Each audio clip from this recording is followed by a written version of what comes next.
Саламатсыздарбы, назарыңыздарда өзөктүү маселе программасы, студияда Нуржан Ташполотова. 24-25 августта Бишкекте эл аралык деңгээлдеги ак илбирсти коргоо боюнча форум өткөн турат. Мына ушул форумга даярдык, анын максаты тууралуу бүгүн сөз кылмакчыбыз. Бүгүнкү студиянын мейманы Айлана чөйрөнү коргоо жана Токой чарбасы мамлекеттик агенттигинин директорунун орун басары Нурлан Жумаев. Саламатсызбы?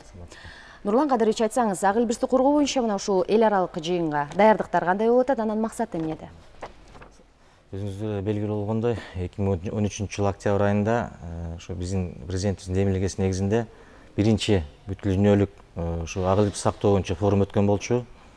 Ошо форумдун жыйынтыгы негизинде Бишкек декларациясы кабыл алынган болчу. Декларациянын негизинде ошо 12 өлкөдөн келген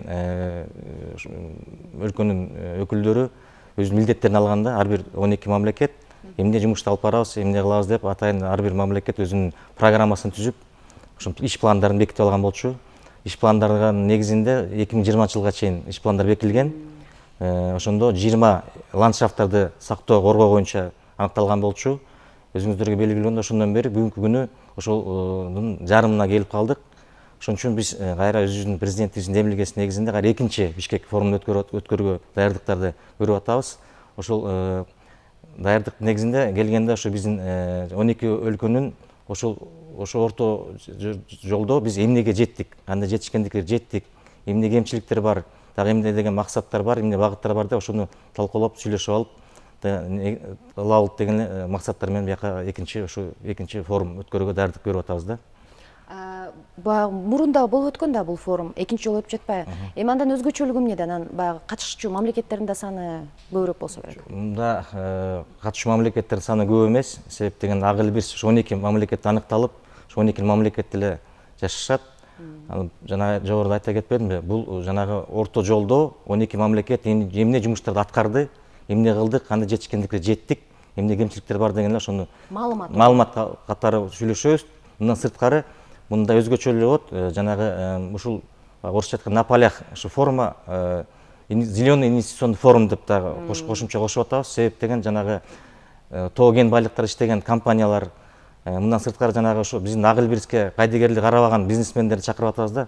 Себеп алар келип, көрүп, угуп, анан ошол жанагы ак илбирстерди сактап калууга өзүлөрүнүн да салымын кошсун деп ошого чакырып атабыз да. Эми ушул ак илбирс кызыл китепке киргенине карабай саны азайып баратканы көпчүлүктү коңгуроо кагып атышпайбы? Себеби эмнеде бунун? Биринчи себеби факттар мындай, өзүңүздөргө белгилүү болгон бул жанагы мыйзамсыз аңчылык жүргүзүү. Экинчиден жанагы баягы жайыттарды туура эмес пайдалануу да. Анан жанагы мындап келгенде ушул ак илбирстин мындай жей турган кормовой базасы деп коет, жана тоо эчки текелер. Ошолор дагы туура эмес баягы мыйзамсыз аңчылыктар жүрүп атат. Ошого байланыштуу булардын кормовой базасы азайганга байланыштуу булар дагы азайган да. Мыйзамсыз жанагы аңчылык жүргүзүү боюнча. Анан мындан сырткары жанагы кен байлыктарды, ушу биздин бийик тоолордо кен байлыктарды казуу иштери алып барылып атпайбы? Ошого байланыштуу булар да азайып кеткен да.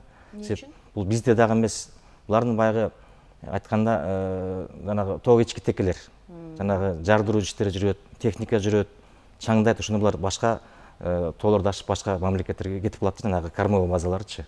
Буларда бизде айтканда мындай жаныбарларга, бизге мындай табигатка мындай чек ара болбош керек да. Себеп булар миграция кылып жүрө берет.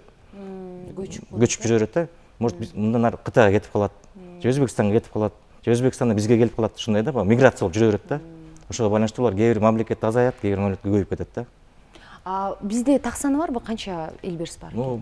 Так саны жок. Ошо именно баягы бул эң мындай аз изилденип жүргөн жаныбарлардын бири бул ак илбирс. Ошого байланыштуу жанагы биз биринчи форумду Кыргызстанда өткөрбөдүкпү? Бул именно ошол ак илбирс так санын билиш үчүн жанагы программаларды кабыл алып, иш пландарды бекитип алып, анан жанагы мындап келгенде фото капкан деп атпайбызбы? Ошолорду орноттуруп атабыз. Мына бүгүн Кыргызстанда 250ге жакын фото капканды орноттук. Ошону менен аныкталып башталды. Өзүңүз баягы маалымат булактарына чыкпадыбы?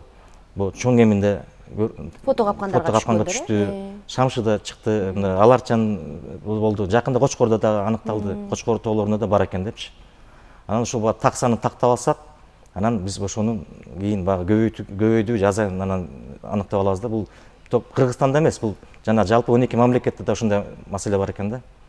Анан мындан сырткары мына жакын арада 2-3 августта ушул форумга даярдыкка баягы жүргүзүүнүн алкагында ушу 12 мамлекеттин өкүлдөрү келип ушу форумга даярдык боюнча мындай иш пландар жүргүзүп, жанагы декларациянын проектисин талкуулоолор жүргүзүлдү.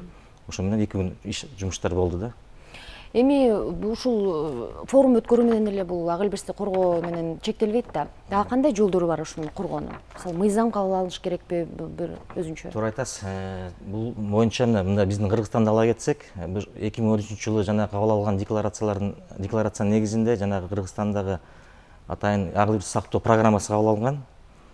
Ушул программа негизинде биз Кыргызстанда 3 улуттук жаратылыш паркты түзүү боюнча мамлекеттик деңгээлде ошондой өкмөттүн токтому негизинде 3 жаратылыш парк түзүлдү.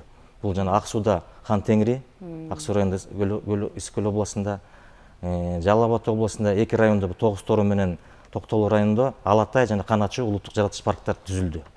Бул деген баягы мындай коргоо жана сактоо иштеринин бири да. Мындан сырткары мына азыр өзүңүздөргө белгилүү болгондой, биз азыр өкмөттүн аппаратына кароого киргиздик, жанагы таксалар деп коет да. Мыйзамсыз аңчылык жүргүзсө, ошого баягы айыппулдар салуу боюнча. Азыркы күндө ак элбирсти мындай мыйзамсыз аңчылыкка чыкса, кармалса, ал адам 500 000 сом эле төлөчү. Төлөп жүрөт да азырчы. Биз ошону 1,5 миллион сомго чейин көтөрүп атабыз.